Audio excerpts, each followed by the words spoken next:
Did you know that parents rank financial literacy as the #1 most difficult life skill to teach? Meet Greenlight, the debit card and money app for families. With Greenlight, you can send money to kids quickly, set up chores, automate allowance, and keep an eye on your kids' spending with real-time notifications. Kids learn to earn, save, and spend wisely. And parents can rest easy knowing their kids are learning about money with guardrails in place. Try Greenlight risk-free today at greenlight.com/getstarted. That's GREENLIGHT.com/getstarted. Exciting news, Wine Coven! We, the Wine and Crime Gals, for the first time ever, are coming to Albuquerque, New Mexico. Yes! We will be live at the historic Lobo Theater on March 15th, 2025. And there are general admission as well as VIP tickets on sale now at wineandcrimepodcast.com. And those VIP tickets get you preferred seating, a signed poster, and a post-show Q&A to ask us all of your burning questions. Yes, we are so excited to be visiting the gorgeous American Southwest. It is one of my favorite places in the country. She loves it. I love it.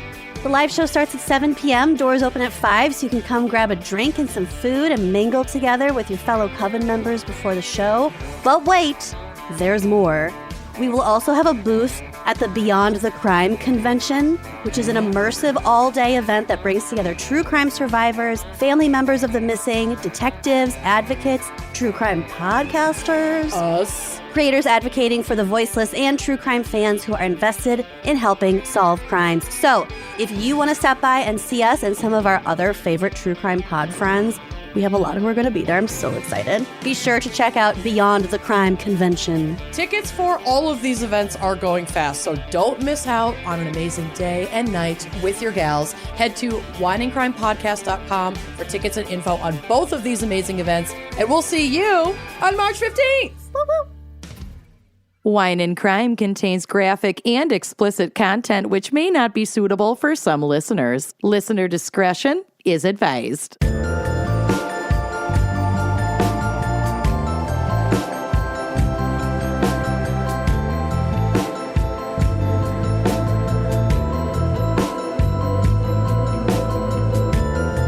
You are listening to Wine and Crime, the podcast where two friends chug wine or a questionably cloudy colored beverage that's very confusing to Lucy, chat true crime, and unleash their worst Minnesotan accents. I am Amanda. We sure do.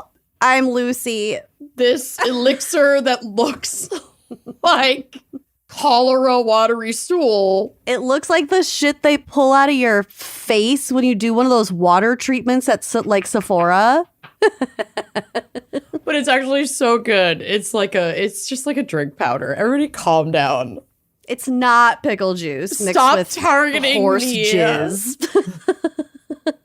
It's like kind of pearlescent. I don't trust it. No, the color is rancid, but it's like lemon ginger. It's really tasty. It's a liquid IV. It's like one of their energy powders. It's really good. I've been drinking them in the morning. They help me get hydrated. Listen, everybody get off my nut. I actually slept well for like the first time in my fucking life last night. I'm in a good mood and I feel attacked over my poop water slurry.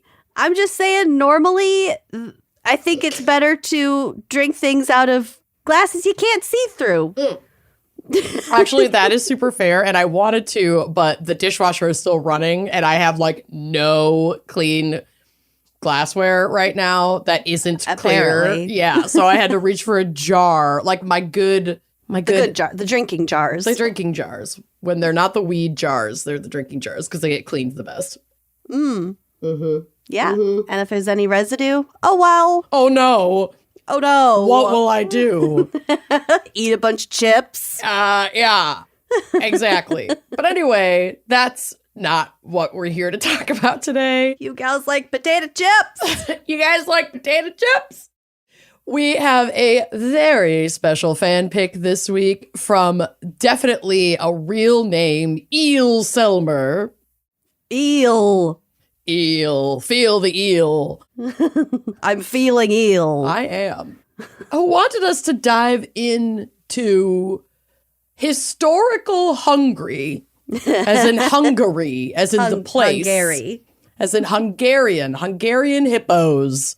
I did make sure to eat not only a full lunch, but also then a snack. So you wouldn't be so hungry. So I wouldn't be reminded of how hungry I am That's the whole fair. time we're talking about Hungary. That's fair.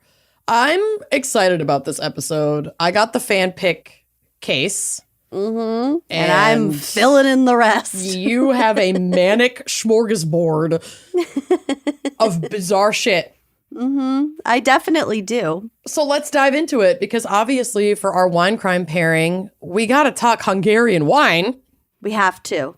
which Lucy actually was like, are you talking about this? Because I got this fun fact in my notes. The oldest demarcated official wine region in the world is in Hungary. That's so wild.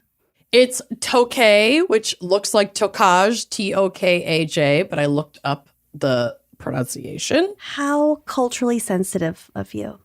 Oh my God. It's probably the only thing I'll pronounce remotely properly, because like Hungarian, Czech, Germanic, I like so many consonants Yeah. that sound different. It's like my mouth can't do it, but I'm sure as heck gonna try.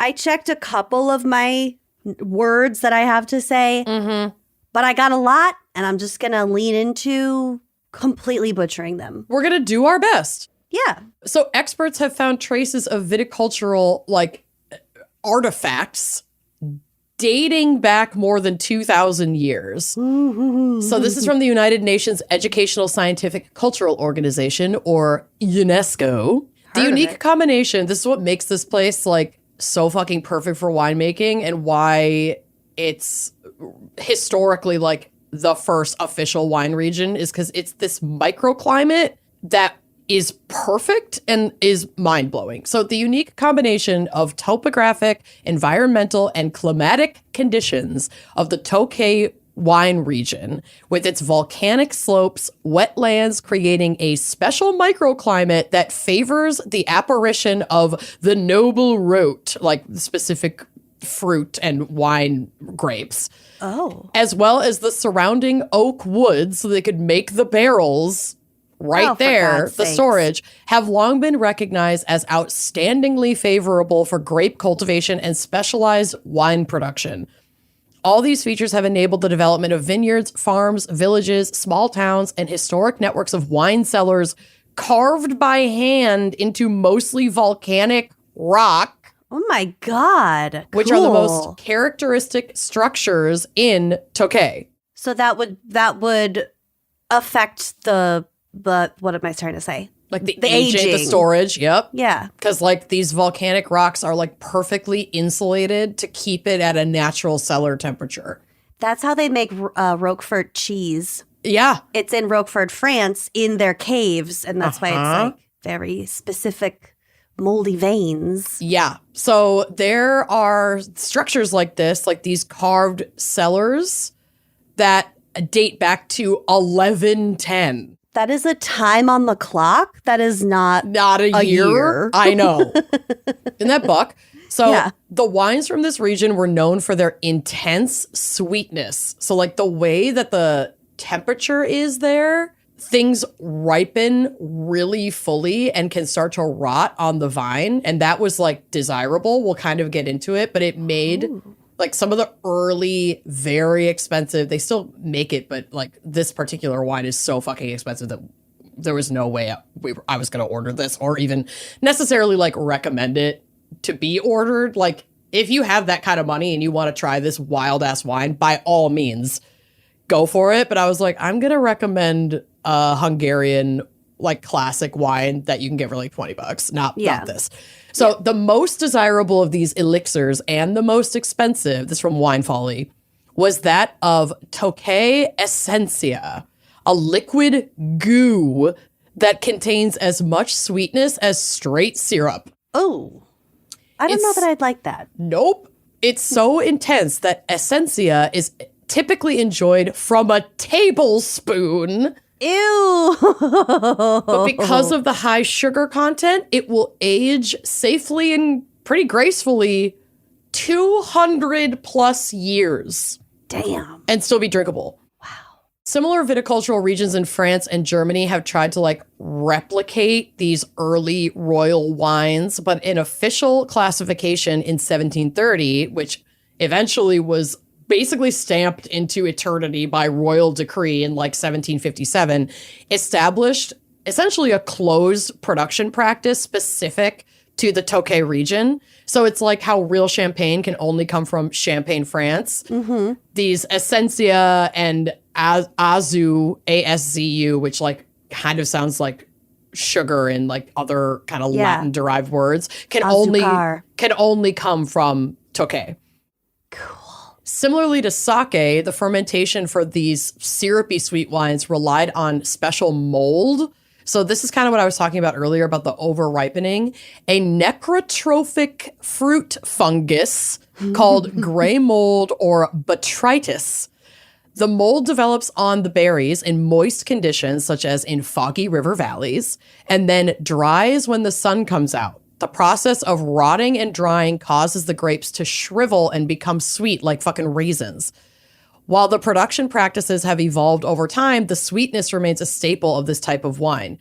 Quote, Essentia is now a segment of wine on its own. No more Tokay Azu Essentia. It's like its own thing. With a minimum sweetness to qualify it as an Essentia. You're not going to believe this. A minimum sweetness level of 450 grams of sugar per liter, which for perspective is 4 times as much as a can of Coke. It's so sweet. It's syrup.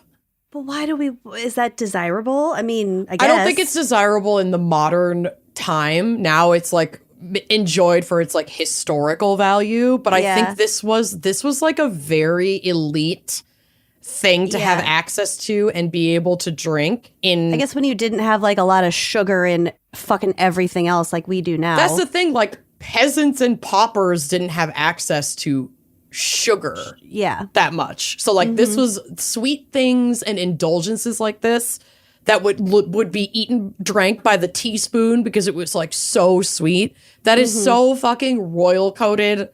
Like I can't even. It's very on the nose.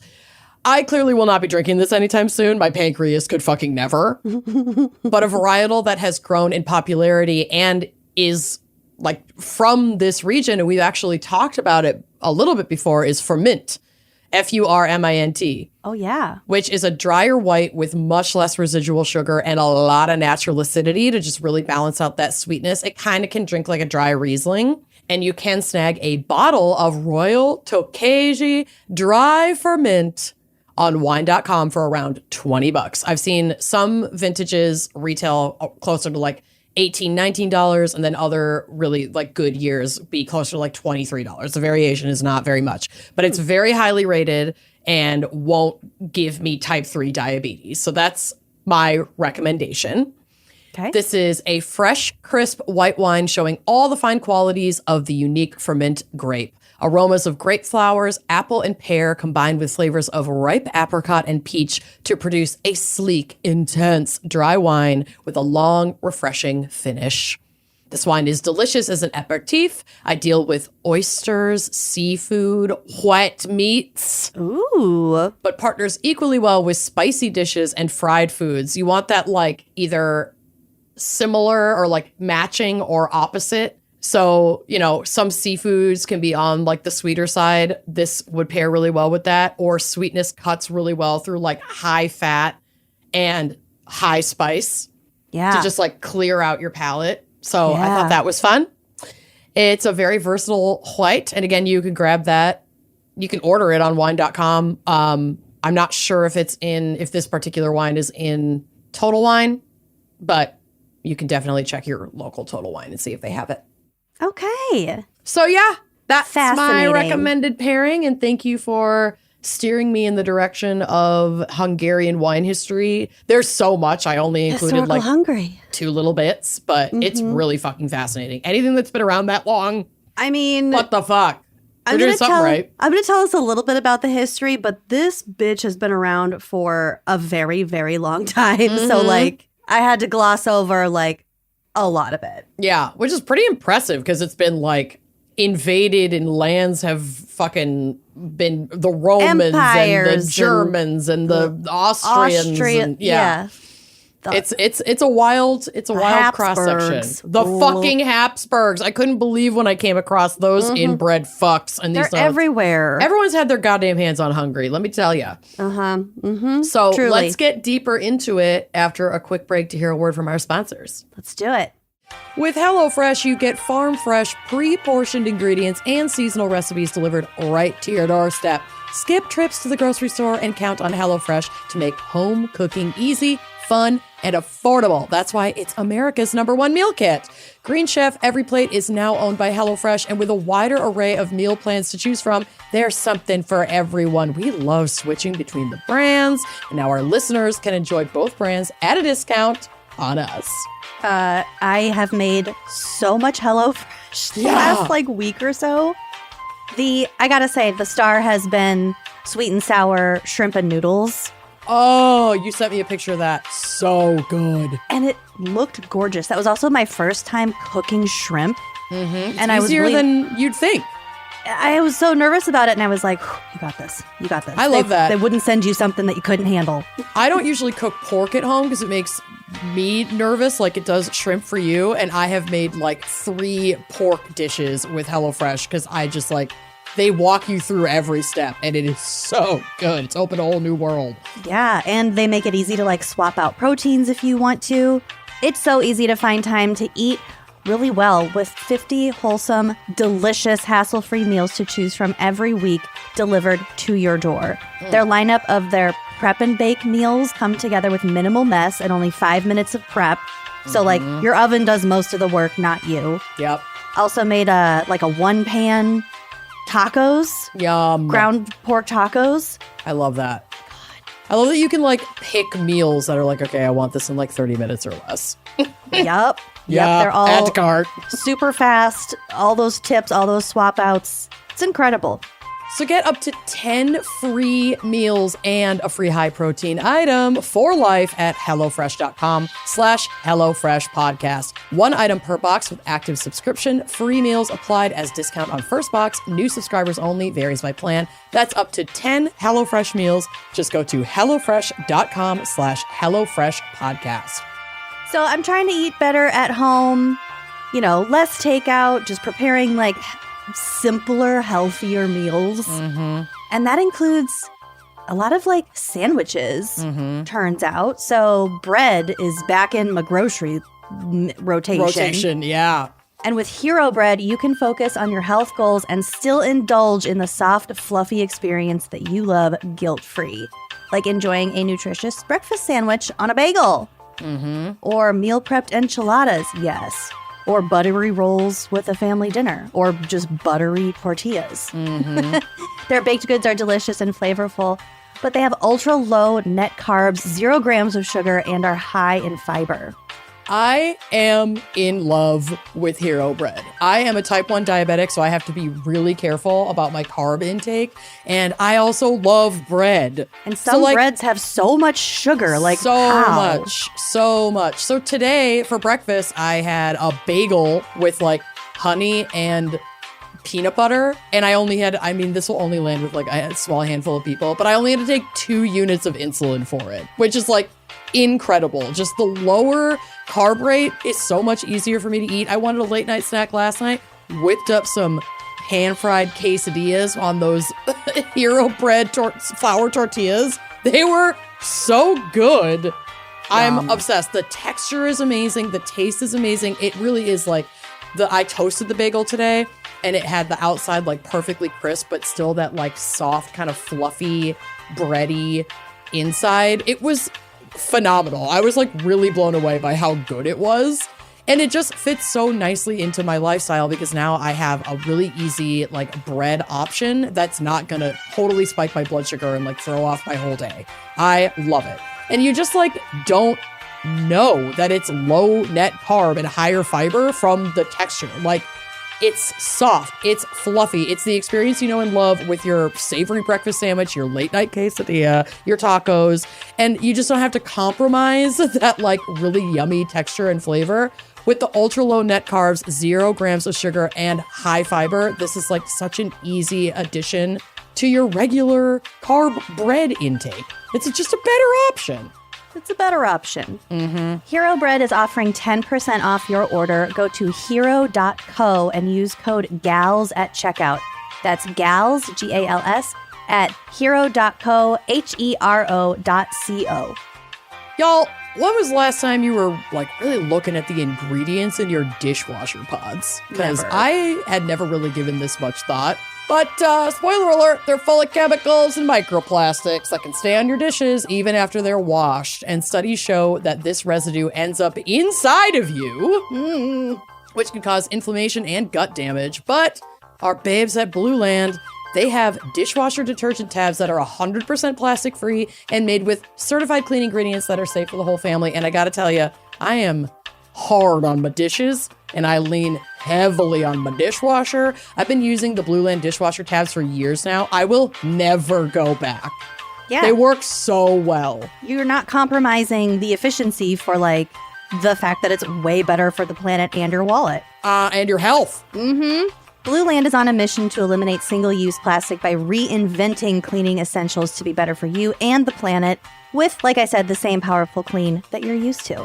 The idea is simple. They offer refillable cleaning products with a beautiful, cohesive design that looks great just sitting out on your counter. I really like their foaming hand soap. Yeah, it's so nice. From cleaning sprays to hand soap, toilet bowl cleaner, yes, and laundry tablets, all Blue Land products are made with clean ingredients that you can feel good about. Just fill your reusable bottles with water, drop in one of the tablets, and wait for them to dissolve. You will never have to grab those bulky cleaning supplies on your grocery run. The worst. Carrying it all in your house, recycling it when you're done with it, like it's a whole thing, and it's terrible for the planet. Blue Land products are effective and affordable with refill tablets starting at just $2.25. You can get even more savings by buying refills in bulk or setting up a subscription. Blue Land products are independently tested to perform alongside major brands and are free from dyes, bleach, and harsh chemicals. And Blue Land is trusted in over 1 million homes, including ours. And Blue Land has a special offer for our listeners. Right now, get 15% off your first order by going to blueland.com/gals. You won't want to miss this. blueland.com/gals for 15% off. That's blueland.com/gals to get 15% off. Okay, Lucy, what is our smorgasbord for historical Hungary? We got a lot of history, as I suggested before the break. I'm excited. No psych. Really no. Well, we'll Listen. leave that up to you because I do have a little mini case for us. Okay. So Hungary is located in Central Europe, bordered by Slovakia to the north, Ukraine to the northeast, Romania to the south and southeast, Slovenia and Croatia to the southwest, Austria to the west, and that's it. Yep. So she's landlocked, but fear not, dear thalassophiles, because they do have Lake Balaton. A thalassophile is somebody who like needs to be near the sea. Okay, Gio. I know, right? I'm feeling threatened by your love of Gio from Spooky Lakes Month. Don't worry.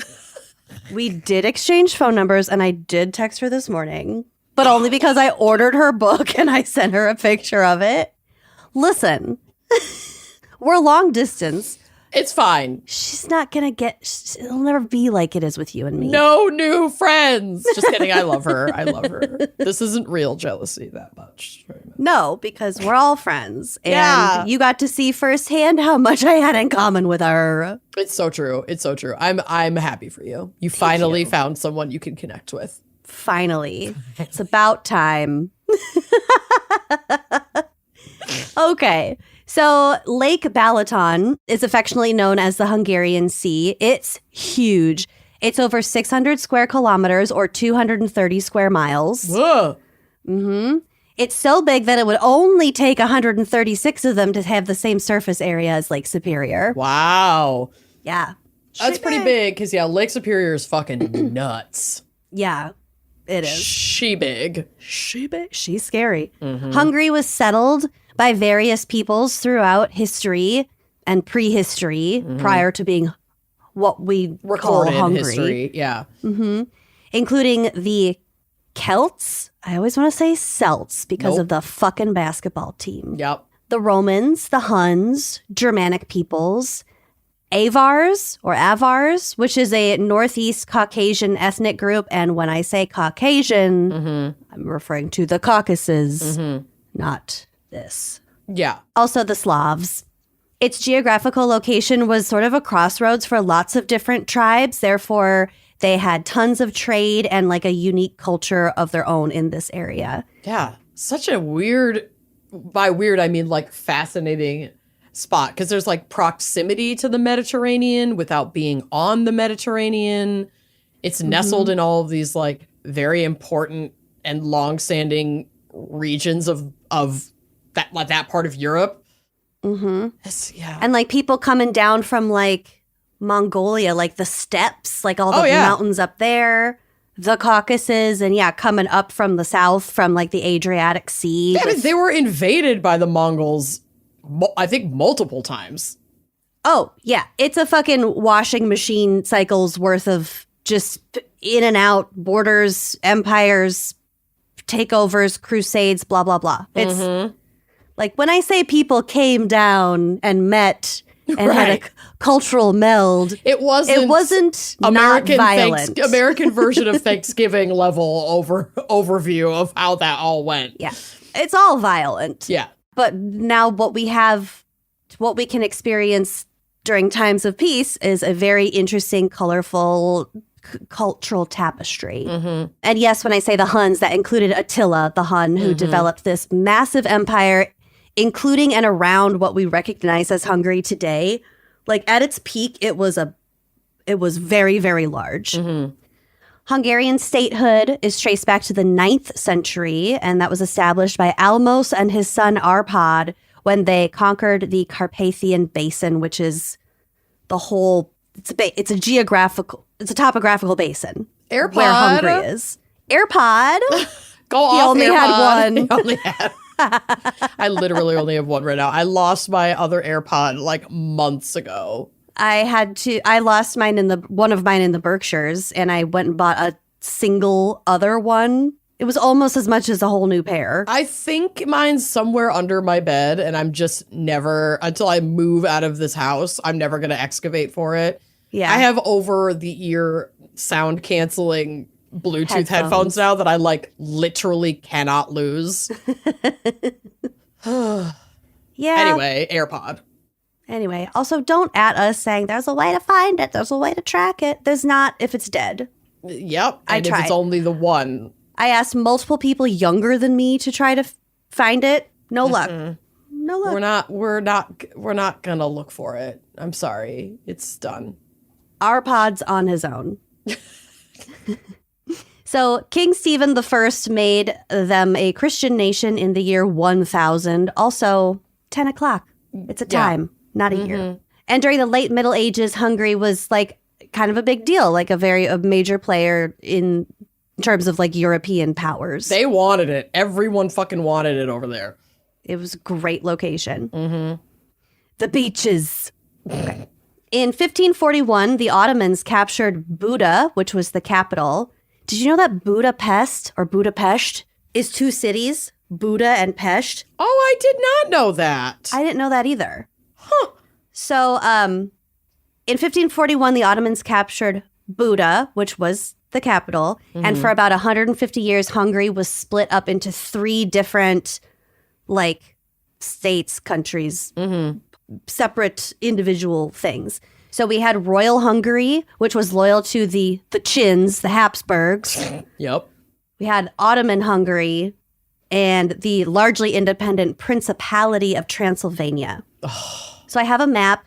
These 3 kind of make up roughly sort of what Hungary is now, but it's like sort of like a long strip, and it goes into a whole other area full of other like nations, city-states, whatever the hell, that were also mostly controlled by the Ottomans. So, interesting map, I thought. In the 19th century, the Austro-Hungarian monarchy came into being, which was a big fucking deal because Austria-Hungary combined made it the second largest country in Europe by land after Russia. Mm-hmm. Yeah. And I think it was the second most populous, or maybe the third most after Russia and Germany by population. They were trying to expand for a hot minute through like marriages as well as like war. Yes. So yeah, everyone was fighting over that shit. But that duo collapsed, meaning the Austria and Hungary. They collapsed after World War I, and then this country really got their dick kicked in. Mm-hmm. The 1920 Treaty of Trianon established Hungary's current borders, resulting in a 71% loss in historical territory, a loss of most of their economy, 58% of its population, and 32% of its ethnic Hungarians. So go figure, that kind of pitches it into political disarray, and there's Soviet control, and it's not great for a while, and we'll get to it right now. In another not so great turn of events, they went ahead and joined the Axis powers during World War II, suffered a lot of damage and loss of life, and then got occupied by the Soviet Union and was an Eastern Bloc satellite state. It wasn't great being in that kind of in-between, we're historically this way, we're being controlled by this completely opposite thing, but we're not quite them, but they still have control over us. It's just uncomfortable. Messy. These bitches are all messy. Every single bitch involved in all of this. Messy. Exactly. Messy. They tried to have a revolution in 1956, which didn't go super great. But then in 1989, they had another revolution and transitioned to a democratic parliamentary republic. Also worth noting that they have universal health care and free secondary education. Mm-hmm. And I can't mentally get into this right now, but just so you're all aware, Hungary is currently under the leadership of Prime Minister Viktor Orban. Ever heard of him? Who's like Trump jerks off to this man. Oh. Ooh. Orban is a far right-wing kleptocrat running a pretty much openly corrupt pro-Christian administration while cozying up to Russia and China. That sounds familiar. Mm-hmm. So the fact that Trump admires him tells you all you need to know about that man. Mm-hmm. Mm-hmm. So now, of course, we got to talk about the flag. Yes. It's very boring. There's 3 horizontal stripes. Aww. Red on top, white in the middle, green on the bottom. But their coat of arms is way more fabulous, so I'm going to talk about that instead. This is gorgeous. It's really gay. Oh, it's so gay. I love it. It's very, I don't know, just reminded me of like drag, camp. Yes. All of that. It's like orthodox gay. Uh-huh. So there's 2 white angels standing on either side of this big shield. They're kind of holding it, but just like very lightly, like Ouija and board their fingers. Face cards are not declining. They're serving cunt. Mm-hmm. There's also like a ball sack at the top of the crown. We'll get to Okay. We'll get to all of it. I need to know what the ball sack is about. Hold on, let me make sure I know which ball sack you're talking about. The little red butt ball sack at like the top of the crown under the tilted cross. Oh, that's Jesus. That's Jesus's throne. What? We'll get to it. You got to kind of zoom in. I'm trying. Oh my God. Oh, wait, Jesus. No, it's above Jesus. It's God then. It's God's balls. It's literally God's ball sack. The fuck? God's slinging balls. Holy shit. God's got a couple of cherry bombs on him. Huge knots. Knots. Big. Well, he's God. What do you expect? Yeah. Okay, so they're kind of holding this big shield, but like Ouija board fingers barely. They're also clearly floating because their feet are like dangling. Mm-hmm. They're angels. On the shield, there are 4 horizontal silver stripes, silver and red alternating stripes on the left side of the shield, which I learned the left side of a coat of arms is called the sinister, and the right side is called the dexter. Okay, and they serve a specific representative purpose. Yeah, The I right guess. side always represents whatever that thing is, and the left, whatever the other thing is. Either that or that's just how they denote what side they're talking about. Oh, that's less fun. We can go with your theory, but Whatever. I don't have any more information for you. Great.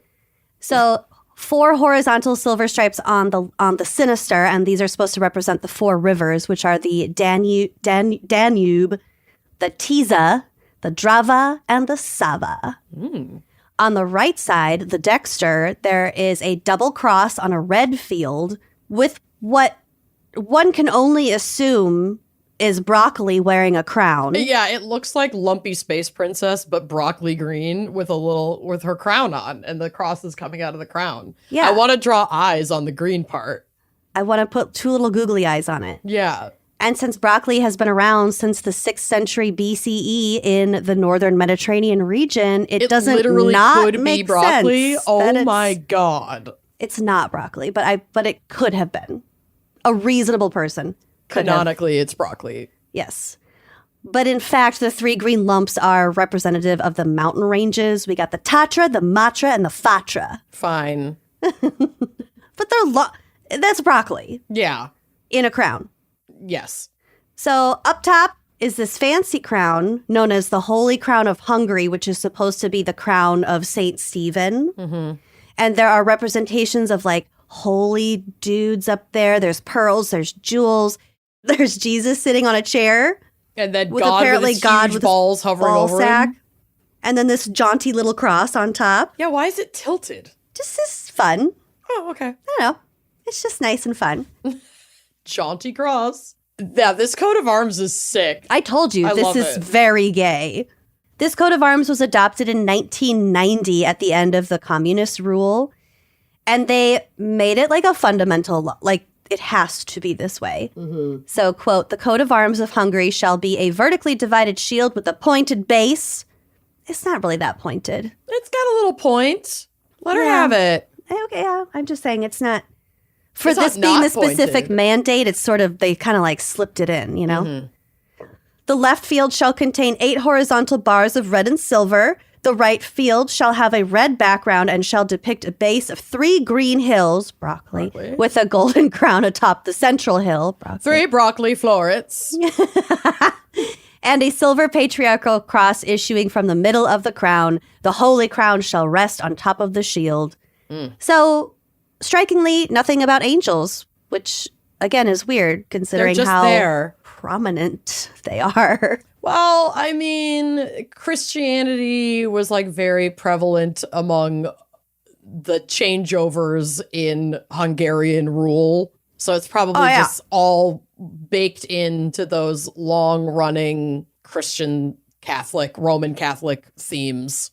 Yeah, that came kind of later, though. I feel like there was a lot of like Muslim Islam sure. influence as well. But also, this coat of arms was like decreed to be a thing in the 90s. Right. So it's not like It's we're just- necessarily it's just- honoring all the cross sections of like what contributed to Hungarian culture as we know it today. Of course not. They just picked, The angels are just so severe. but like so feminine. Yes. I love them. I love them. I love their just little floating feet. The So pointed feet are exquisite. we are talking about Hungary, so we have to talk about the food. Mm-hmm. Their food is pretty much with paprika on it. They love their paprika. Yum. So they got goulash, which is called guljaslavis. Guljaslavis. There is a famous spicy fish soup called halazel, made with plenty of spicy paprika. Chicken paprikash is chicken with paprika. Would you like to try my paprika? Paprika. From When Paprikash. Harry Met Sally, everybody. Okay. I like Paprika. paprikash. We've got Hideg Megilevis, which is a great drag name. Yeah. It's a cherry soup that's served cold like a borscht. Yum. Hideg Megilevis. Here for it. And this last one sounds so fucking good. Longos, which is pastry dough with garlic, sour cream, and cheese. I'm sorry. What? It's like a really popular street food, so you know it's fucking good. So it's a dough that's like stuffed? Mm-hmm. It's kind of smeared on top, too. It's like It's like a savory Danish with garlic, sour cream, and cheese. Fucking yum. I want that right now. I know. Oh my God. Like, can I add pepperoni? I know. I'm thinking in my head, good. like, do I have cheese? Do I have sour cream? Do I have croissants in the freezer? Like, could I whip up some kind of version of this in my high desperation after this episode? Google it on your phone and just text it to Bill. True. He'll do it. I might. Yeah. Langos, Langos. Okay, so back to Budapest. I'm going to say Budapest. People are going to say it's Budapest. Okay, but I also say Laos and not Lao. You know. Sorry, I'm texting. Today I'm going to say Budapest. Langos. I know you are. This is the capital of Hungary. It, like I said, was originally I didn't say this. It was originally 3 separate cities. This whole fucking place used to be 3 different things. So we had Buda, Buda, which I think sort of just kind of combined to Buda, and Pest, and is classified by UNESCO as one of the world's outstanding urban landscapes. And they have architectural remains that date back to Roman times. It's a very, very, very old city. The population is about 1.7 million people, which is about half the size of the Twin Cities. So like one of the cities. So Buda, Buda, and Pest merged in 1873 with the famous Széchenyi Chain Bridge being the main symbol of this unification. I have a picture of it. It's a bridge. Is it cool? Let me look. It's beautiful. I think everything in this whole fucking city is gorgeous. Yeah. I'm here for like a fancy, important bridge being extra about her look. Yes. Oh yeah, it's beautiful. It is beautiful. Yeah, I'm loving it. The river itself is just really gorgeous. And then the architecture here is so pretty. I would totally check out Hungary. Yeah. It looks fucking dope. I want to go to Istanbul, and now I want to go to Budapest. Yep. So I want to go to Croatia so bad too. Yeah. So bad. Let's go. Okay. I'm free next weekend. Yeah. Should we go tomorrow? Oh, wait, I don't want to fly right now, for fuck's sake. Listen. Jesus. Okay, but since you brought it up. Okay. There's a lot of sensationalism in the press. I know. About the air travel issues. And that doesn't mean that they're not legitimate, but like we are not higher than we have typically been by this time in like modern air travel than usual. We're actually like lower for fatal crashes than we were in 2022 by February. Yeah. So it isn't like things are not good. And Trump's administrative cuts to the FAA. the FCC, is it, or whatever? FAA, sorry, aviation, are bad. I'm not saying that they're not. But like also it's hot in the media right now, and that's why we're hearing about so many crashes. It's not that even that many more are happening than usually do. Yeah, I hear you. And I understand that like the DC airport where that one went down into the river and like everywhere. Oh, well, that was cuckoo bananas. That was a total anomaly with the military copter running right into it. It's that kind of shit that. Yeah, that's straight up terrifying and not a typical situation. At all, and I still am very disturbed and curious about that particular crash. Very, very, very scary. But some of the other ones that we've seen are not like it's now that we're thinking about plane crashes, they seem to be everywhere. Yeah, and the media knows that. So, I know. Just to hold both realities, because I know that like I already have a fear of flying, and we fly a lot. So it helps me to remember that, like, yep, everybody's talking about this right now, and that's fair. They should be, because this is a scary situation. And air travel is still statistically, like, one of the safest ways to travel. Yes. That has not yet changed, but keep an eye on it. Well, we are recording this in advance of the release, so if there's something horrific that happens between now and next then... week. Yeah. All right. Well, okay. back to Budapest, but not literally, because I don't know if I read it. Okay. I wish. So the Buda side of the city is a lot more rocky. It's hilly. It's home to the Castle District, which has, Gorge. as you might guess, a very large castle on a hill, obviously. But if you look at the picture of it, it's more of like a classical looking. It has the green dome, which I'm assuming used to be copper or bronze or whatever. So it's not like super castle-y with like towers and turrets and arrow slits and things like that. It's really just very pretty. And the Buda side is also home to the National Library, National Gallery, and the Budapest History Museum. Pest is a lot flatter, but it holds their parliamentary building, which is huge and gorgeous. I need you to look at it. It looks like the Beast's Castle times 100. It's massive. Is this the one with like the rainbow over it? Yeah. Oh my God.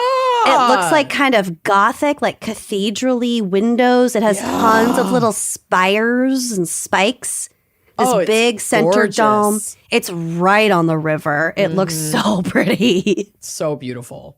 Overall, the city is known for its Art Nouveau architecture, also a prominent bathing culture. So they have a lot of bathhouses. Yes. Yeah, you're gonna love it when we Fit go. right in. And they also maintained an air of plenty during the Soviet years, which many other occupied places could not. It didn't get like dirty and brutalist. It stayed this looking like this. It is widely considered a safe place to visit, with the main things to look out for being like pickpocketing and mugging and petty crimes and Super everything. common. So just slap that little Canadian flag patch to your backpack and you'll be good to go.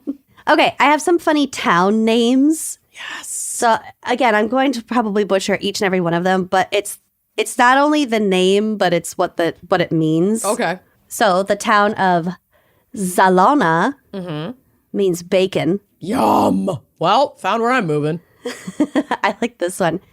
Tatabanya means grandpa mine, Oh. like a coal mine. Oh. Like you go mine for grandpas. I Or love like a grave. that. It could just be like a graveyard. I don't know. Maybe. Grandpa mine. Alap means basic.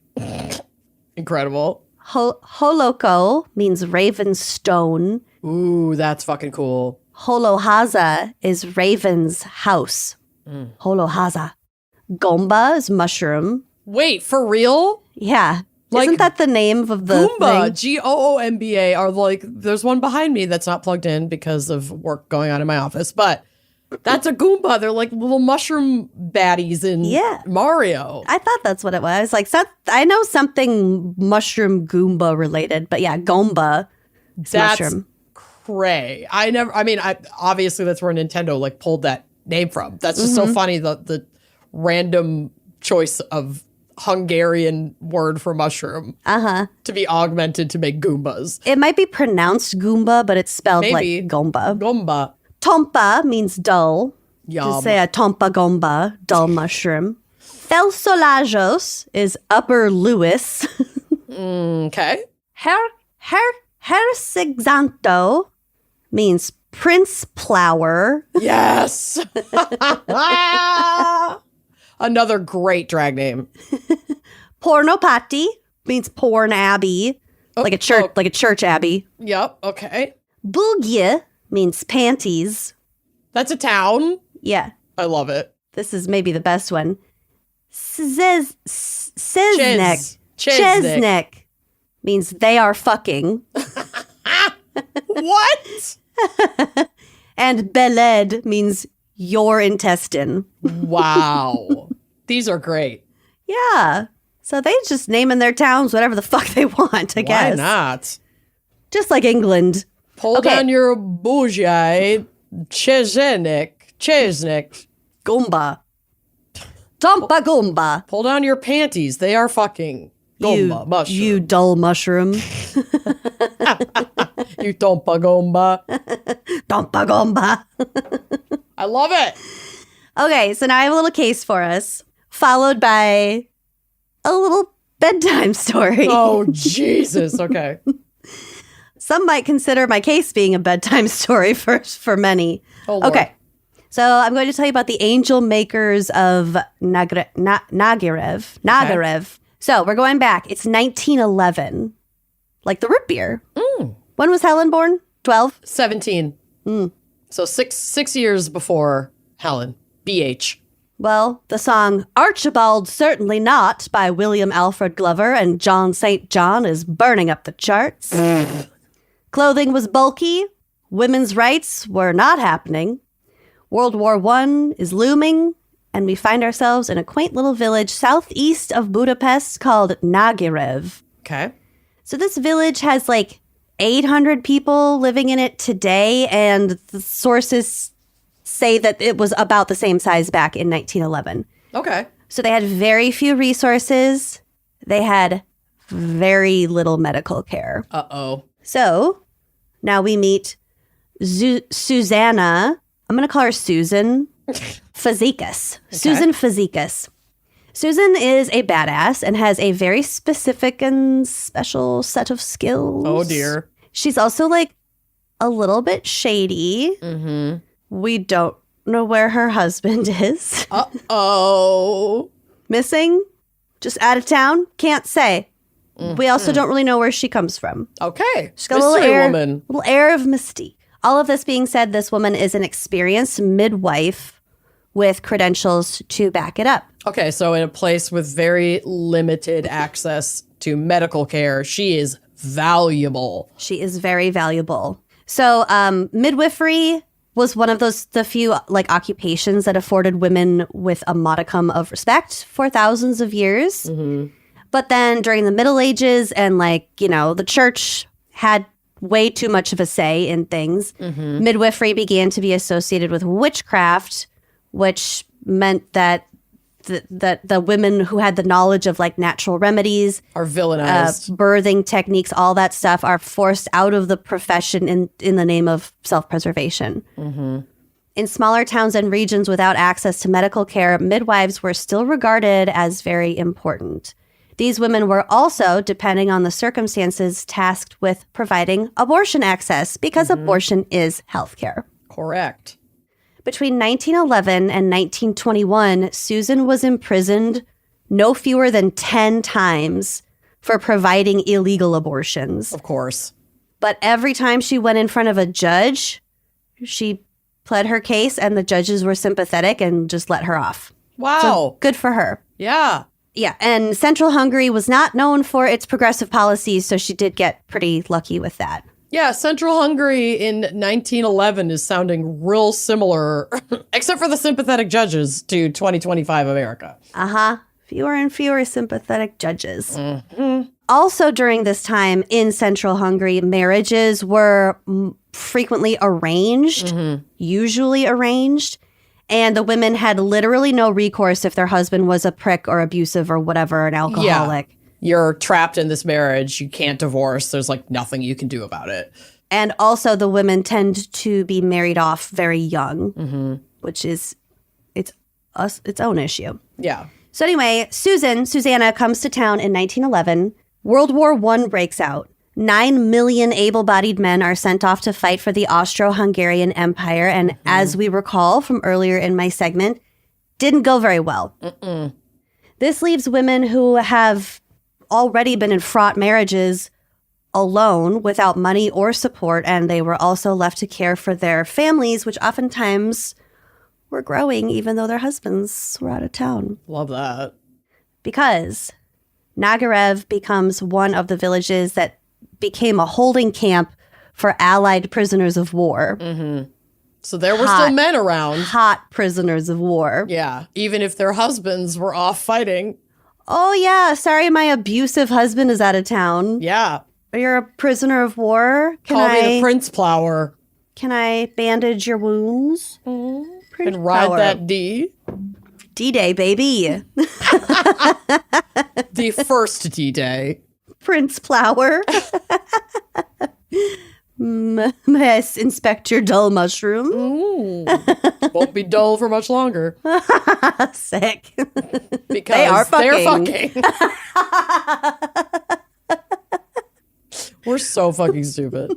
Anyway. Sorry for teaching you Hungarian. Yeah. So while these men were prisoners, they did have some limited freedom within the village. Well, yeah, they needed the hands. They're probably put to work. Yeah, they were roaming around. They were roaming. So some good old-fashioned wartime banging begins, and that is fine with me. Yep. Each source I found pointed out that some women had 3 or 4 lovers at a time, maybe all at once. Sadly, the war had to end, and the other men had to come home, the ones that survived. And again, World War I, the advent of trench warfare, as well as widespread use of things like machine guns and poison gas and those fucking flamethrower. Yeah, these men are coming home fucked up, physically and emotionally. Yup. Yeah. So the battlefields were basically meat grinders. Nobody came out unscathed. Yeah. PTSD was not a recognized condition. But was rampant, I'm certain. Oh my God. Which, when coupled with the physical injuries many had suffered, made for a particularly volatile situation upon their homecoming. The women of the village began to confide in Susanna about their situation with the men that have returned, and the ever-pragmatic Susanna forms a very simple plan. Atta girl. We're gonna fucking poison them. Yep. And Susan was smart, so she chose arsenic as the vehicle for the killings. So arsenic was used for a variety of purposes for like thousands of years, treating everything from syphilis to skin blemishes. It was widely available in Victorian times. It's also like super common for poisoning people because the symptoms are very similar to a little chestnut called cholera. So those symptoms are like vomiting, abdominal pain, diarrhea, skin discoloration. Yep. Death. Easily blamed on something else.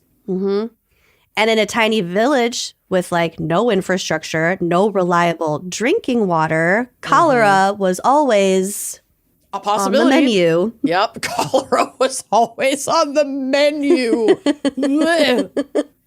God. Susan made her arsenic by boiling fly paper and like skimming the residue off the top because that's what the sticky poisony stuff is.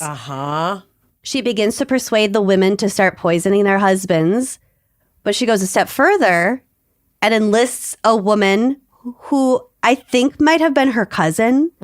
This woman's name was Susie Ola, and she worked as a clerk for the town. So Susanna got her to write and file the death certificates, further obfuscating what was actually going on. Yeah, cause of death. Looks like cholera to me. Done. And the rumor was already that Susie, the cousin, had poisoned her own husband when she was 18 years old. So she was like, I support. I got you. She's like, I have your back. Yeah. You asked the right bitch. Count me in. All You the scratched way. my back. I'm going to scratch yours. Exactly. So things are great, but then they kind of escalate. The women of the town get a taste of power and begin to poison more than just their shitty husbands. Yeah. It's a slippery slope. It's a slippery slope when you know you can get away with it. Yeah. Some reports say that they began to poison their parents, their children, even their lovers. Like, I don't want to break up. Breaking up is so annoying. I'll just kill him. Yeah. I'll get so much attention if he dies of cholera. I will get so many hot dishes delivered. Susanna herself was quoted as saying, "Why put up with them?"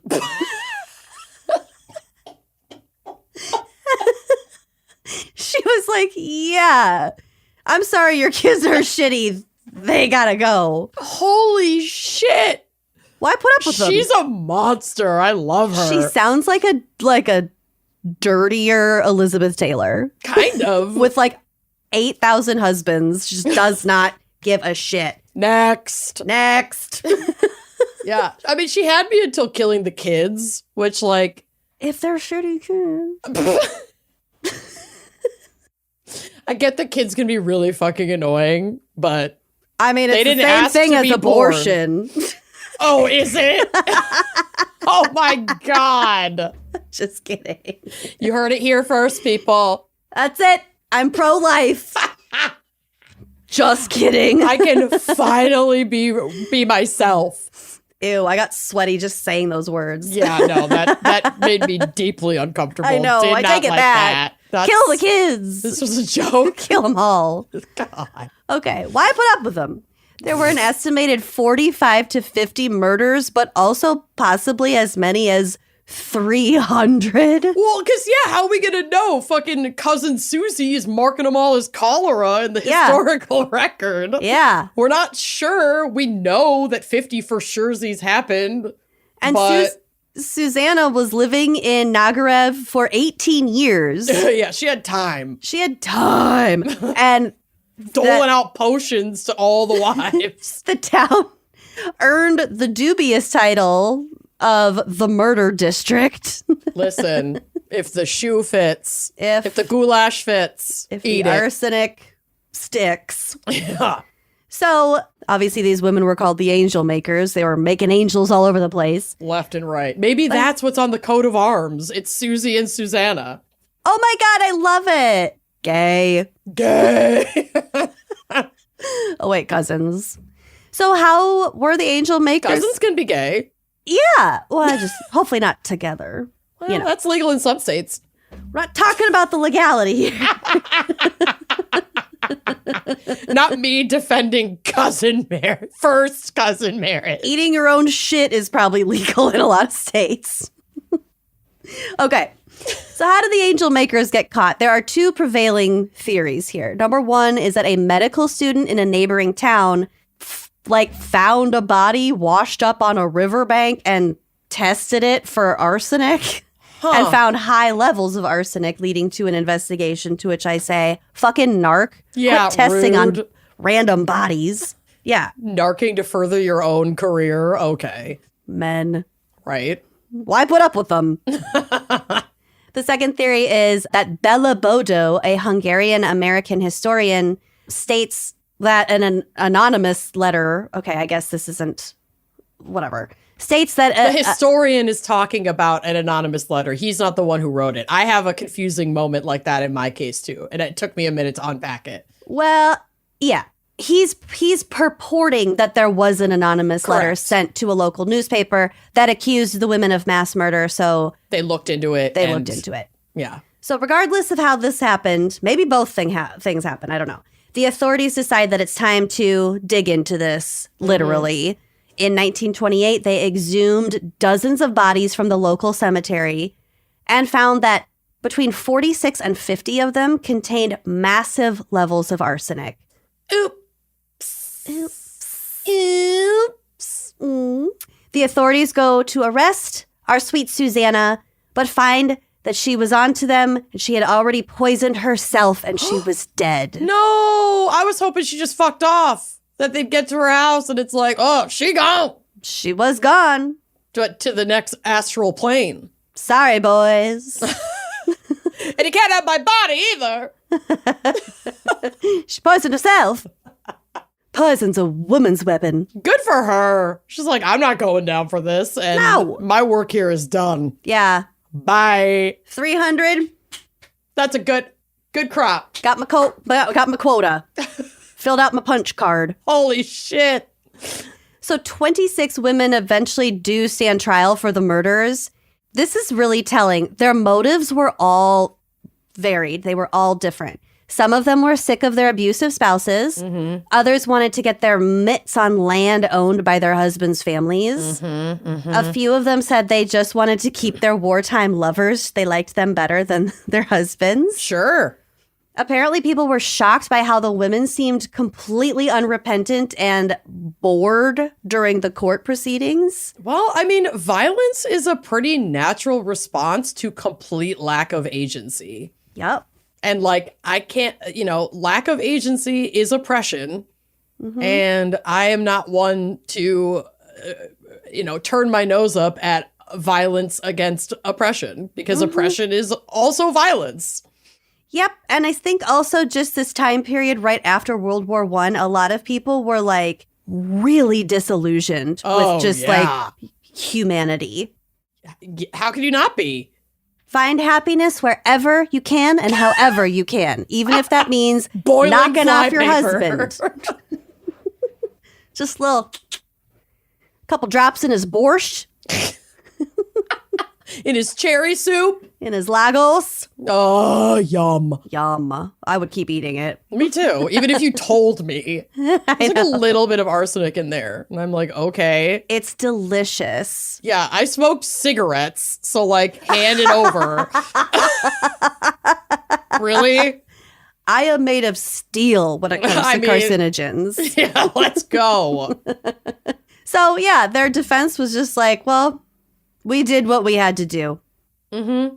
Eventually, 8 of the angel makers were sentenced to death. Only two of them were actually executed, and 12 others received prison sentences. Damn. But here's a fun little fact.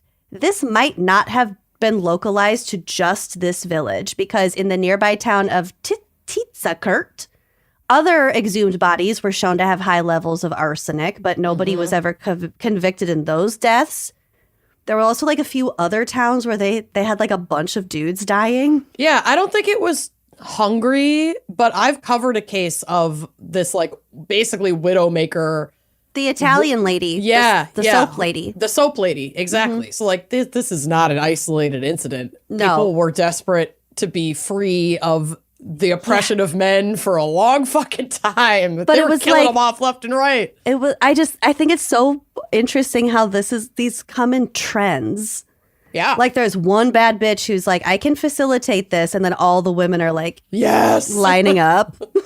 But it comes in like waves. Mm-hmm. At least they get caught in waves. Right. So in the 1950s, a historian named Ferenc Georgiev met an elderly villager while in prison during communist rule. This villager claimed that women had been murdering their menfolk since time immemorial. So the old dude was like, this is nothing new. Yeah. Where have you been? In 2004, Maria Gunya, who had been a little girl at the time of the angel makers, was quoted on the BBC as saying that after the poisonings, the men's behavior toward their wives, quote, improved markedly. You don't say. Turns out fear of death can adjust your fucking attitude a little bit. Maybe don't be such a fucking pig. Yeah.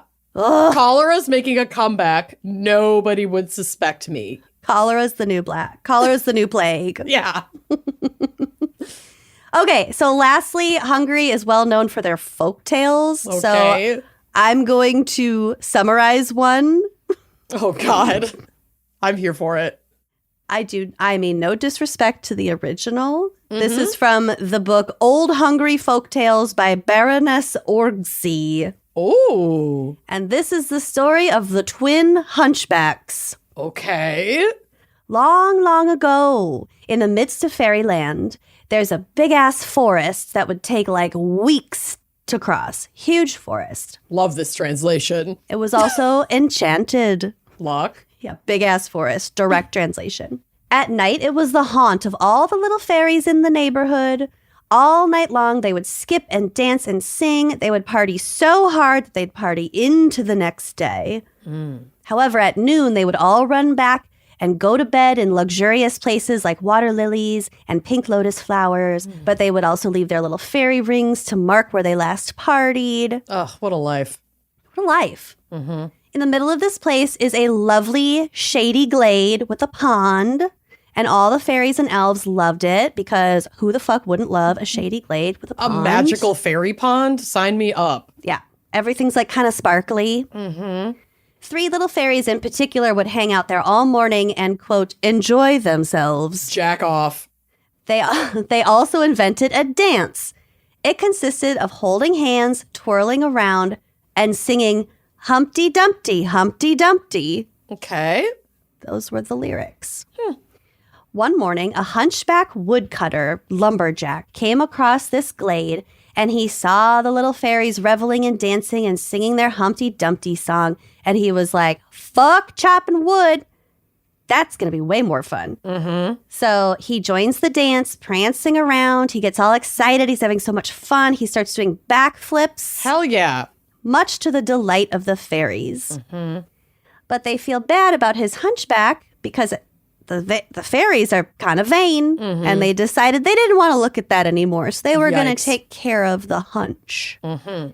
So they get out these little golden cups, and they fill them with water from the sparkly pond. And then each one of them dumped their cup of pond water onto the hunchback's hump while singing, "Go away, ugly hump." Then they resume dancing around him until the hump disappears.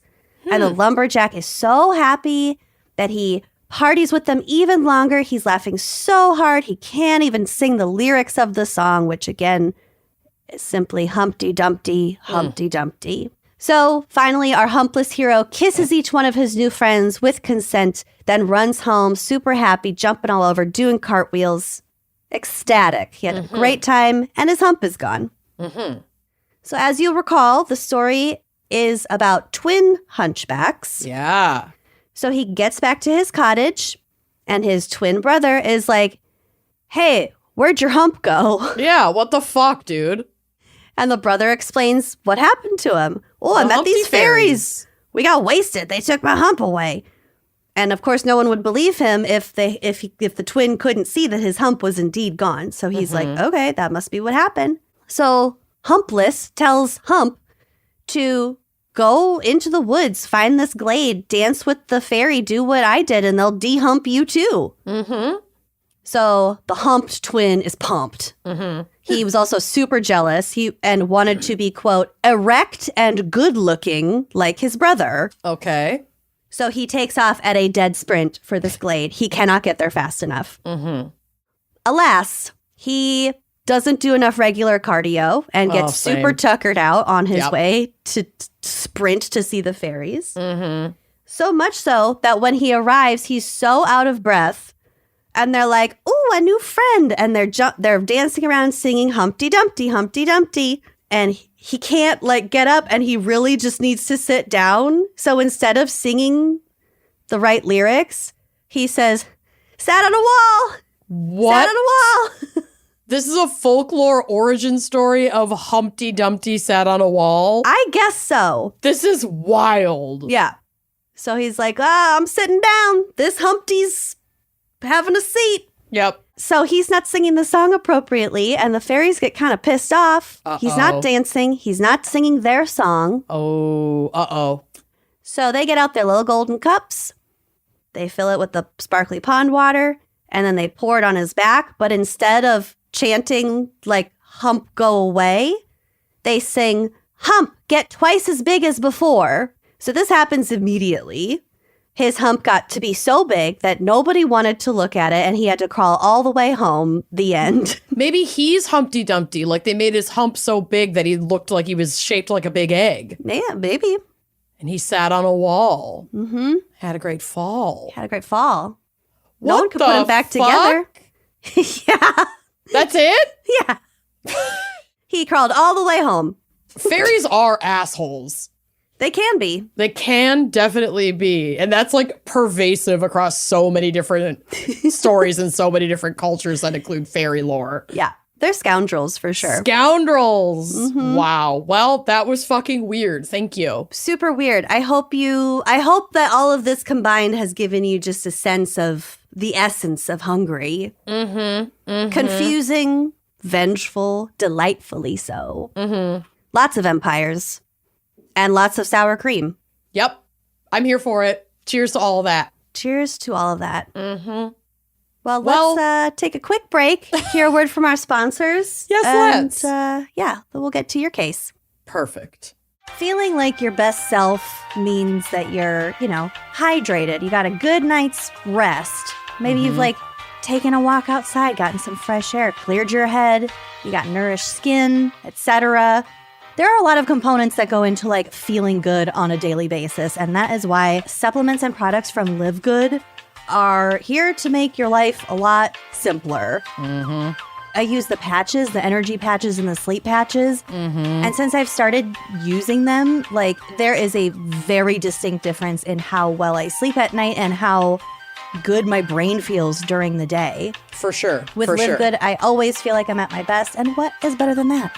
And with Live Good, they're just making it easy and accessible for you. They believe that everyone deserves access to high-quality supplements without the wild markups.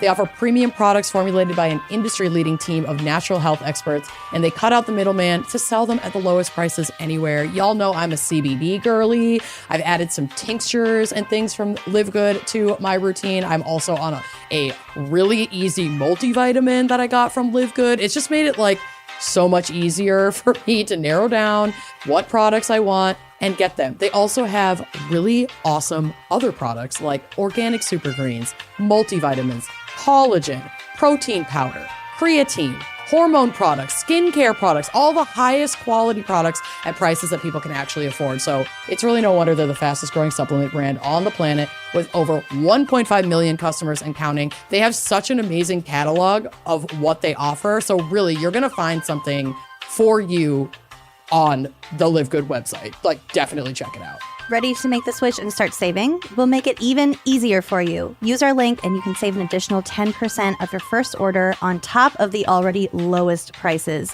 Just go to livegood.com/gals to save 10% on your first order. That's livegood.com/gals. Don't miss out on this opportunity to invest in your health without overspending. Y'all, I know this well. I have had many nights where I'm kicking off blankets and then suddenly I'm freezing and then I'm hot again. And guess what? Your nighttime bedroom temperature has a massive impact on your sleep quality. So if you have had the similar experiences that I have, you're waking up too hot, then you're too cold, then you're too hot, then you're too cold. I cannot recommend highly enough that you check out Miracle Made's bed sheets. Miracle Made sheets are inspired by NASA and use silver-infused fabrics that are temperature regulating so you can sleep at the perfect temperature all night long. Yeah, this is like STEM approved. Mm-hmm. These sheets are infused with silver, like Amanda said, that prevent up to 99.7% of bacterial growth. Bye-bye. Leaving them to stay cleaner and fresh 3 times longer than other sheets. So there's no more gross odors. Mm-hmm. Like you can't after like a week or two of sleeping, you can't walk into your bedroom and be like, oh God, I gotta change the sheets. Mm-hmm. Using these silver-infused fabrics inspired by NASA, Miracle Made sheets are thermoregulating and designed to keep you at the perfect temperature all night long, no matter the weather. So like if you fall asleep because it's warm and you got your windows open, and then at like 2 a.m, you're absolutely freezing. Yep. First of all, deal with the window first. But also, these sheets make it so that your temperature is regulated so you can get better sleep every single night. And it's designed for your skin. Stop sleeping on the bacteria. It's gross. Bacteria can clog your pores, causing breakouts and acne, as well as that gross, musty smell. Sleep clean with Miracle. Also, Miracle sheets are luxuriously comfortable without the high price tag of other luxury brands and feel as nice, if not nicer, than sheets used by some 5-star hotels. It's the truth. So upgrade your sleep this year. Go to trymiracle.com/gals to try Miracle Made sheets today. And whether you're buying them for yourself or as a gift for a loved one, if you order today, you can save over 40%. And if you use our promo code GALS at checkout, you'll get a free 3-piece towel set and save an extra 20%. Miracle is so confident in their product. It's backed with a 30-day money-back guarantee. So if you're not 100% satisfied, you'll get a full refund. Upgrade your sleep with Miracle Made. Go to trymiracle.com/gals and use the code GALS to claim your free 3-piece towel set and save over 40% off. Again, that's trymiracle.com/gals to treat yourself. And thank you, Miracle Made, for sponsoring this episode. If you are a renter, start taking advantage of Built. My God, I wish I had known about this when I was renting. Here's the thing. We can earn points on groceries, travel, and practically everything else we buy, but we should also be earning points on rent.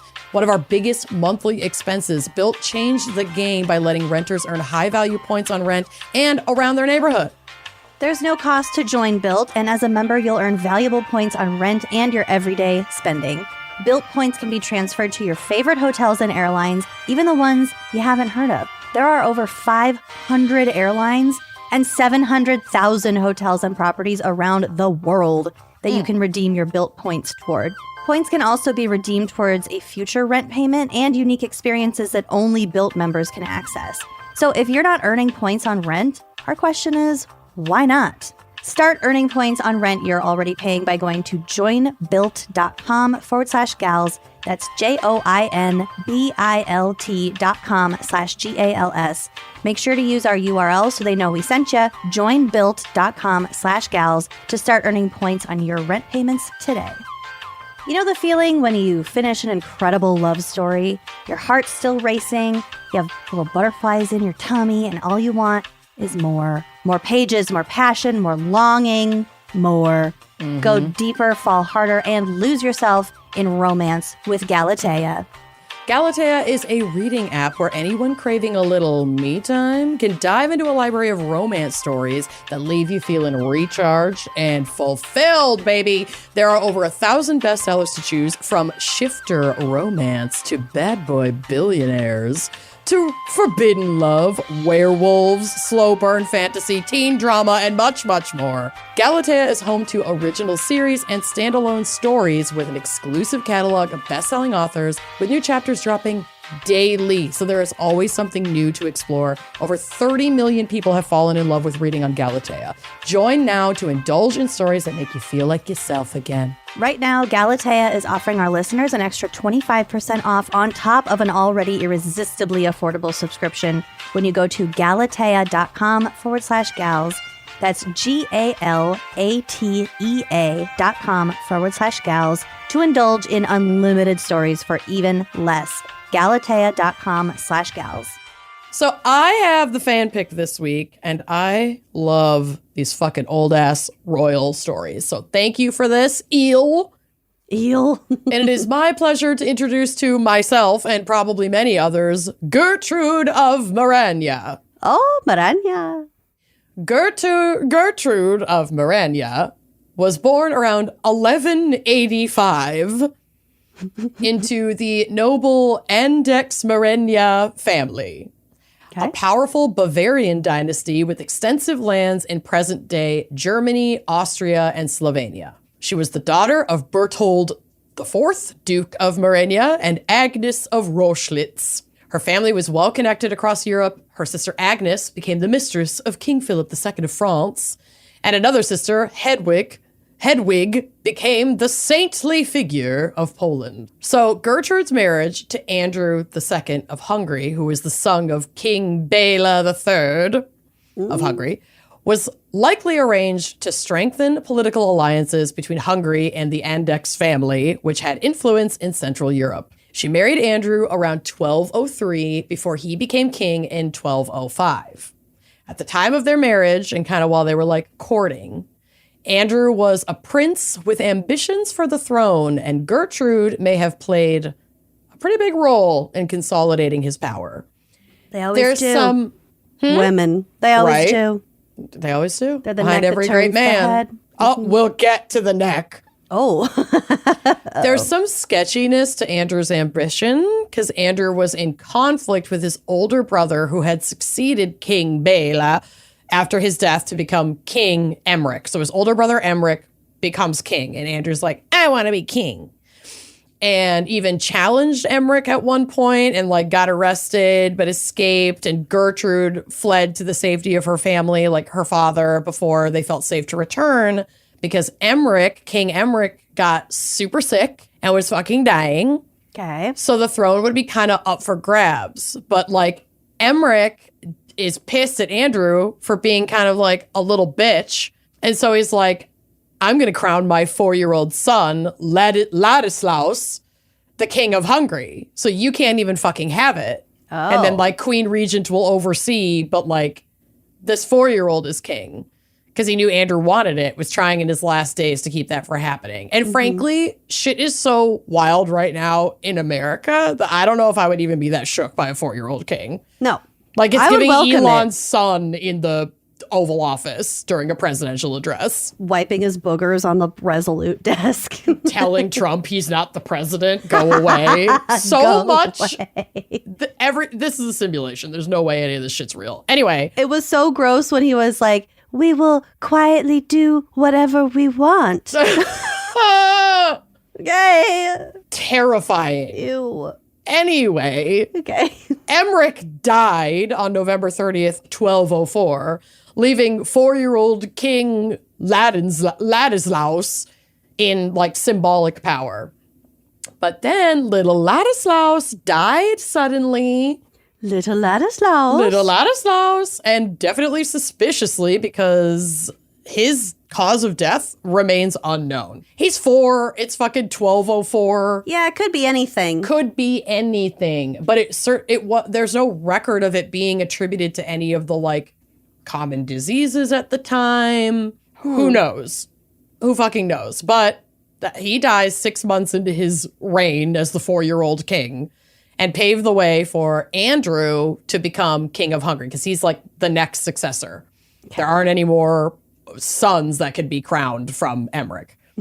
Okay. So Andrew becomes king of Hungary, and he's got his girlie Gertrude by his side as queen, who likely helped him conspire against Enric when Enric was alive. And then some think the suspicious circumstances around Ladislaus's death could have also been her being like, you could just kill the kid and then you would be king. And him being like, you know what, bitch? You're right. Let's fucking go. But we don't have proof of that.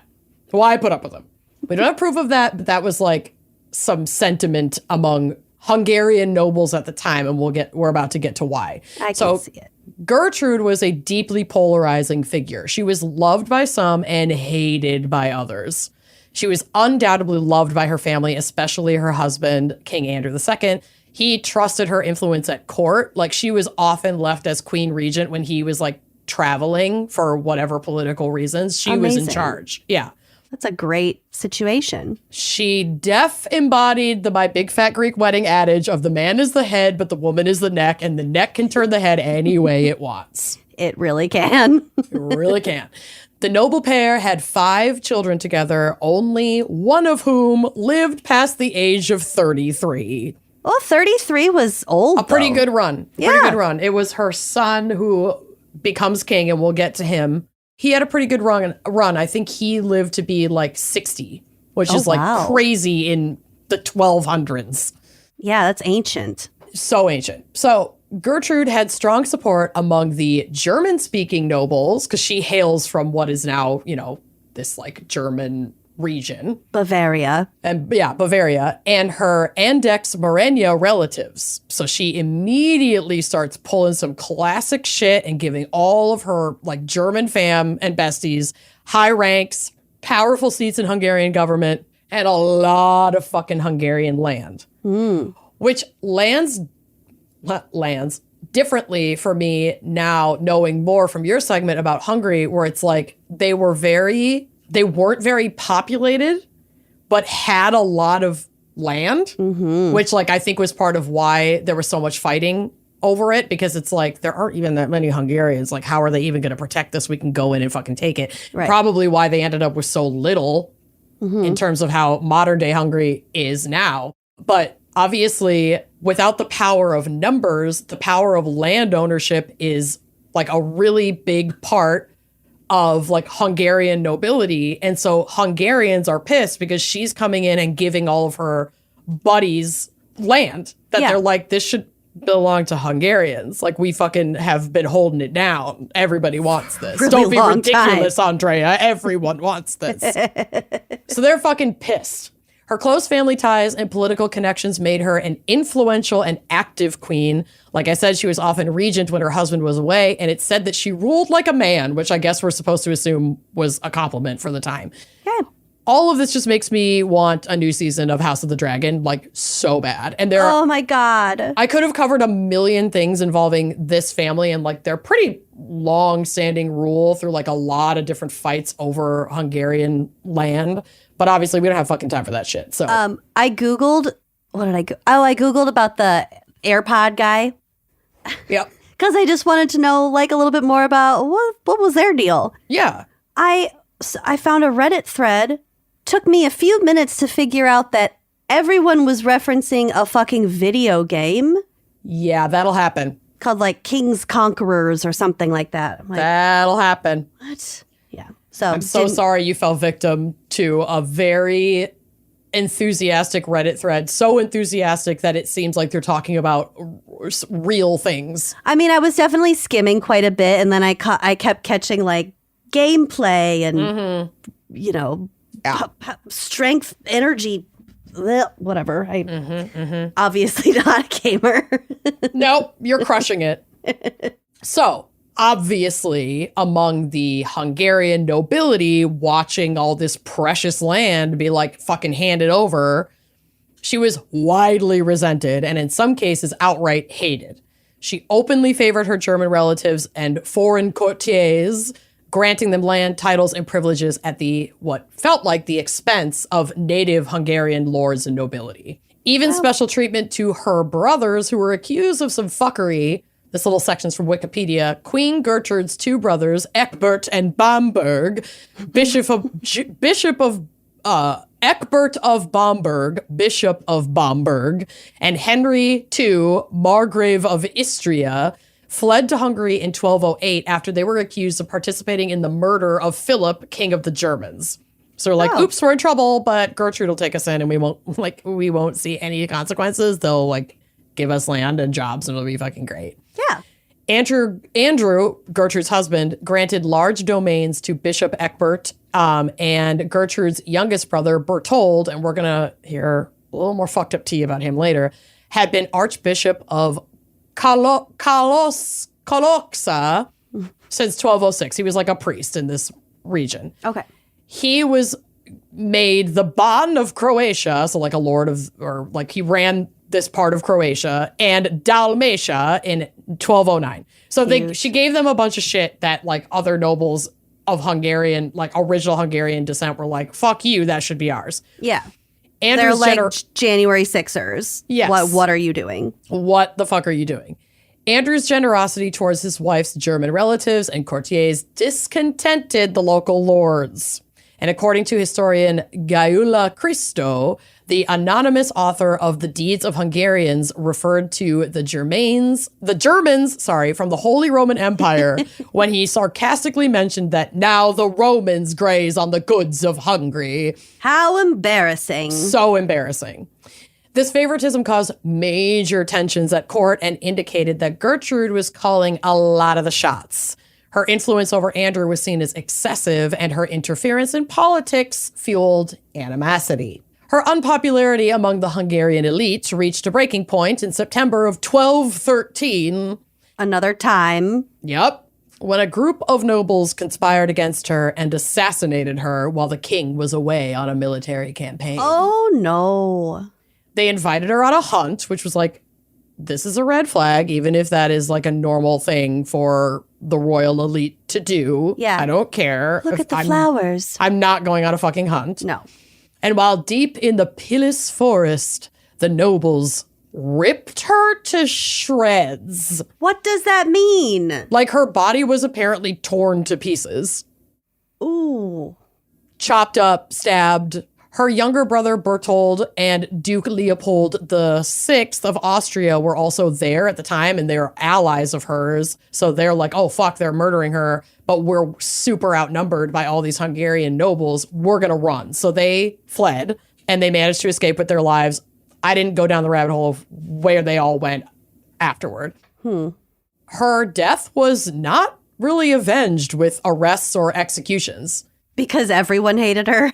Kinda. And like Andrew came back and was like fucking devastated that his wife was dead, but he also didn't really bring charges against these people. And then he remarried twice. He had another wife that died and then remarried again. And then, I don't know, he died and he wasn't fucking king anymore. But anyway, it's kind of surprising. It was like, yeah, that was fucked up. Anyway. It was weird. But her son, who was quite young at the time of her death, I think he was only like 5 or 6. He was the namesake of Andrew's father, the original King Bela, or not, maybe not original, the third King Bela. He's now like the fourth King Bela.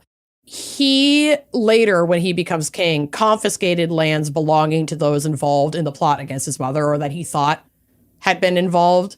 And all of this is basically a slap on the wrist for like a fucking brutal assassination of royalty. It blows my mind. To shreds. Yeah.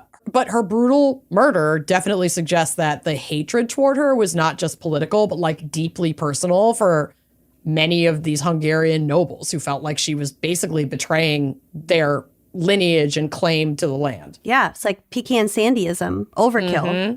Yeah. It's obviously like the way that they killed her suggests some real fucking feelings. And there's mob mentality. There were a bunch of them. They're all like jacking each other up about murdering this woman. They're in the woods. It's basically a bachelor They're party. hunting. The testosterone is off the fucking charts. Ew. Lord of The the exact Flies. details of her murder are not fully documented, but historical accounts suggest that the conspiracy was led by noble Peter, son of Tor, who was likely supported by other Hungarian nobles, including Bonk Bon, Bonk. I guess, a prominent court official, and he will come back into play. Okay. Bring back Bonk. Bring back Bonk. Don't ban Bonk Bon. The conspirators took advantage of the king's absence and attacked Gertrude while she was hunting in the Pilis Forest, a royal hunting ground near Esztergom. She, as we said, was brutally murdered, with some sources suggesting she was hacked to pieces and stabbed multiple times. Her body was so horrifically mutilated that, according to some accounts, it had to be like pieced back together like a fucking scarecrow for her burial. Ooh. Hate it. Yuck. So after her death, hubby Andrew too, he's devastated, but he either chooses not to or is for whatever reason unable to punish the conspirators immediately. There's some suggestion that he's like kind of a weak leader. And so maybe to bring down this harsh punishment on valuable, like powerful people like Hungarian nobles politically would have been a bad call. And so that was why he didn't do it. That's my understanding. That would make a lot of sense. Yeah. And like I said earlier, some of them were later brought to justice kinda by their son, Bela the Fourth. But Bonk Bon, despite being suspected of pretty heavy involvement in the, conspiracy, I'm a little high, to kill her with Peter, what's-his-face, he escaped like severe consequences. I think he kept his position, kept his job, again, probably because he's super high ranking and Andrew's like, fuck, if I'm going to stay in power, I need you. So the young son, Bela IV, who was crowned king at only 8 years old, but not given any land to actually rule yet, grew up wanting to avenge his mother's death, and from what I gathered, kind of feeling like his dad was a pretty weak king. Well, like, if you're not going to stand up for my mom. Yeah. And I think, it was still like, there had been some failed Hungarian expansion and Hungarian defense of their own land during Andrew II's reign. And so, obviously, this young pup, Bela IV, is like, I'm going to come in and do this way fucking better. Yeah. So he eventually takes over the crown, and he left a legacy of like being a pretty important king. I obviously don't know shit about history, so I just pulled this little section from a historian's European royal history blog. So this says, King Andrew II died on September 21st, 1235, and Bela succeeded him as King Bela IV of Hungary and Croatia. He attempted to restore royal authority, which had diminished under his father. For this purpose, he revised his predecessor's land grants and reclaimed former royal estates, causing discontent among the noblemen and the prelates. I don't know what that means, but we don't have time. The Mongols invaded Hungary and annihilated Bela's army in the Battle of Mohi on April 11th, 1241. He escaped from the battlefield, but a Mongol detachment chased him from town to town as far as Trogir on the coast of the Adriatic Sea. Although he survived the invasion, the Mongols devastated the country before their unexpected withdrawal in March of 1242. King Bela IV introduced radical reforms in order to prepare his kingdom for what he assumed was coming, a second Mongol invasion. He allowed the barons and the prelates to erect stone fortresses and set up their private armed forces. So he like really bolstered the military, basically. Yeah. Well, even if they were just like mercenaries. He promoted the development of fortified towns. During his reign, thousands of colonists arrived from the Holy Roman Empire, Poland, and other neighboring regions to settle in the depopulated lands. Bela's efforts to rebuild his devastated country won him the epithet of second founder of the state. So he like really committed his reign to the restoring this like vast Hungarian empire, even without the numbers. So it is like pretty impressive. Good for Bela. Yeah. He set up a defensive alliance against the Mongols, which included Danlil Romanovich, Prince of Halik, Boleslaw the Chaste, Duke of Krakow, and like other coleslaw. Coleslaw The coleslaw with a B. chaste. Oh, no. The chaste. And other Ruthenian and Polish princes. His allies supported him in occupying the Duchy of Styria in 1254, but it was lost to King Ottokar II of Bohemia 6 years later. During Bela's reign, a wide buffer zone, which included Bosnia, Baranks, which is now like part of an area in Serbia, and other new conquered regions, was established along the southern frontier of Hungary in the 1250s. Bela's relationship with his oldest son and heir, Stephen, became tense in early 1260, because it was the 60s, because the elderly king favored his daughter, Anna, and his youngest child, Bela, Duke of Slavonia. So now it's starting another round of like, a brother is pissed because, first of all, his sister is getting more props than him, and then his dad's like, I can't crown her king, so my next favorite is the other, my little Bela. And Sorry, like, you're what the such fuck? a douche, Steve. Yeah, get better. So, yeah, he was forced to cede the territories of the Kingdom of Hungary east of the River Danube to Stephen, which caused a civil war lasting until 1266. Nevertheless, Bela's family was famed for his piety. So he's pretty well honored in Hungarian history for how hard he fought to like maintain their rule over all of this land. Yeah. As for Gertrude's legacy, her story was pervasive in popular art and media of the next like 100 years, really, namely plays and operas, though the story told in these plays and operas is considered heavily biased against her and almost entirely false. Oh. Gertrude is the main antagonist in both Josef Katona's play Bankban, which was written and put on in 1819, only about 100 years before my grandma was born, and the opera, the same, it's just an opera version of the same play, which came out in 1861. And this was composed by Ferenc Erkel. They are fictionalized retellings of the assassination in which the noblemen of Hungary conspire against Queen Gertrude, who in the play is called Gertrudis, who exploited the people of Hungary as a regent and let them live in fear of poverty, while she herself was throwing feasts in the royal palace and giving titles and estates to her Moranian friends and relatives. So that little part, or at least like the optics and sentiments among staunch Hungarians at the time, was based in some truth, because it's like they're giving all this shit. She's giving all this shit to her homies and we're not getting any of it. Yeah, it's kind of propaganda, though. Yes, it was very much exaggerated to make her look like, obviously this predates Marie Antoinette, but like some fucking Marie Antoinette monster. Mm-hmm. In the play, the noblemen only wait for the approval of Bankban, the most powerful among them, who is resistant to join in this political attack. However, upon learning, in the story, Bankban learns that Otto, Gertrude's brother, drugged and raped his wife, Bankban's wife, Melinda, and that this act was given the tacit approval of Queen Gertrude. And so then Bankban in the story is like, fuck you, you let your brother assault my wife.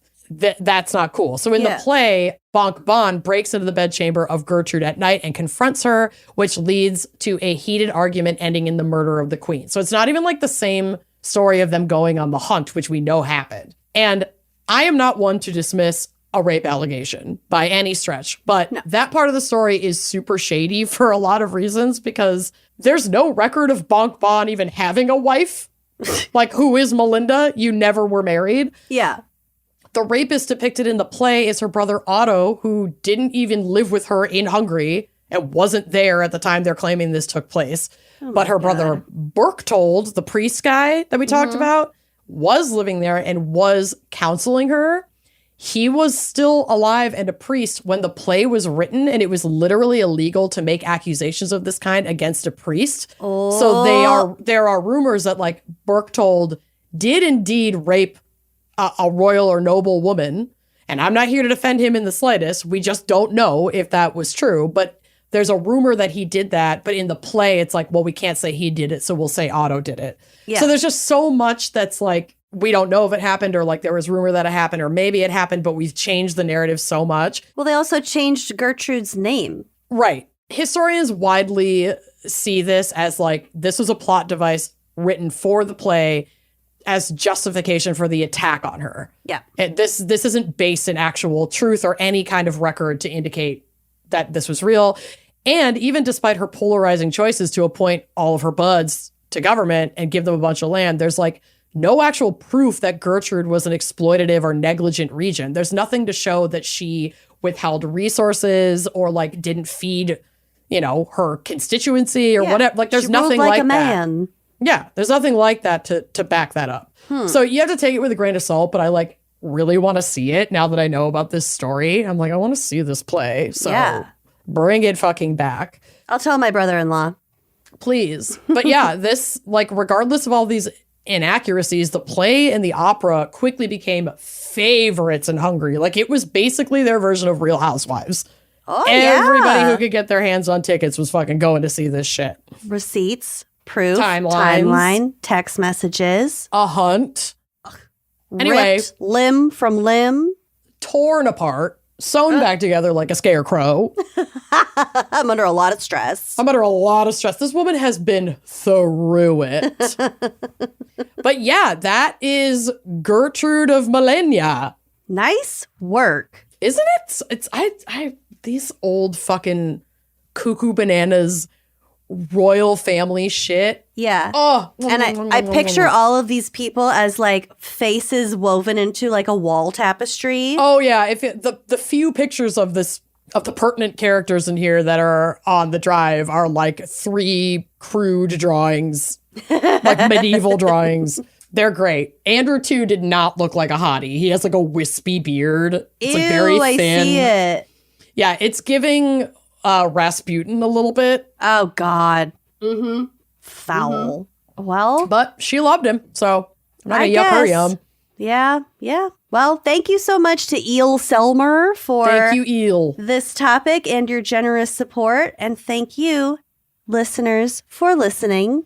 It was an eel good time. It was the eels of times. It was the worms of times. Eel good movie of the year. I'll stop now. I'm going to eel my pants. I have to go. We will Let's see go. you next week. Bye-bye. Thanks for listening to Wine and Crime. Our cover art is by Danielle Sylvan. Music by Phil Young and Corey Wendell. Editing by Jonathan Camp. Our production manager is Andrea Gardner. For photos, sources, and other resources, head to wineandcrimepodcast.com. You can follow us on all the socials at Wine and Crime Pod. If you'd like to show your support and get access to all sorts of wine-fueled bonus content, check out our premium channel at wineandcrimepodcast.com/uncorked. Cheers!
Beautiful Anonymous changes each week. It defies genres and expectations. For example, our most recent episode, I talked to a woman who survived a murder attempt by her own son. But just the week before that, we just talked the whole time about Star Trek. We've had other recent episodes about sexting in languages that are not your first language, or what it's like to get weight loss surgery. It's unpredictable, it's real, it's honest, it's raw. Get Beautiful Anonymous wherever you listen to podcasts.